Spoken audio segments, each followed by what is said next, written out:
The same model can print hours faster or become noticeably stronger, just because of a single parameter, infill. Now I'll show which patterns are actually the fastest, which are the strongest, and when it's not worth overthinking it at all.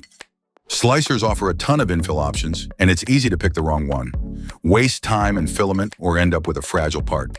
Let's break it down by use case. Decorative models, functional parts under load, flexible/spring-like elements. Infill is the internal structure of a part. It saves material, time, and weight, but directly affects stiffness and durability. The controls are almost the same everywhere: infill density and infill type/pattern. Most figurines don't need strength. They're decorative models. But if you're printing functional parts, say a bracket that has to hold weight, then you should choose strength-oriented infill patterns and raise the infill above 50%. Top candidates for strength. Cubic, a volumetric 3D lattice that distributes load evenly. A solid all-around choice for functional parts.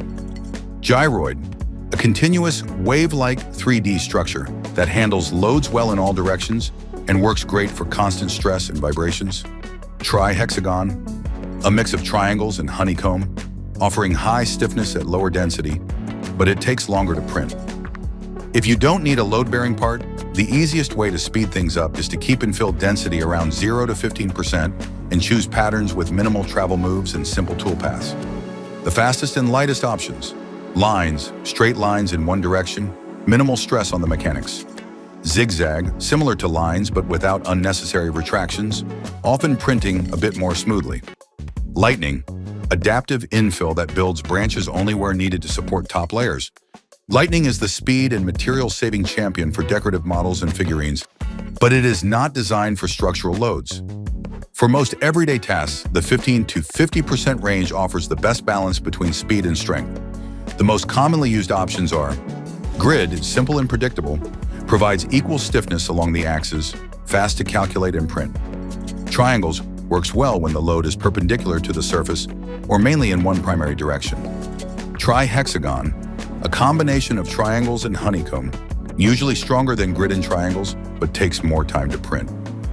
For flexible and spring-like parts, it's better to use simple patterns that don't form a rigid 3D lattice.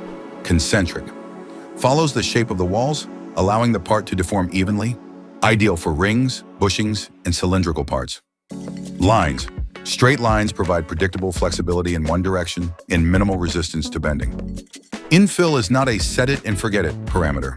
It should always be chosen for a specific task. The same model printed with different infill settings can behave completely differently in terms of strength, weight, and print time. Understanding how infill works lets you control the result deliberately instead of relying on random settings.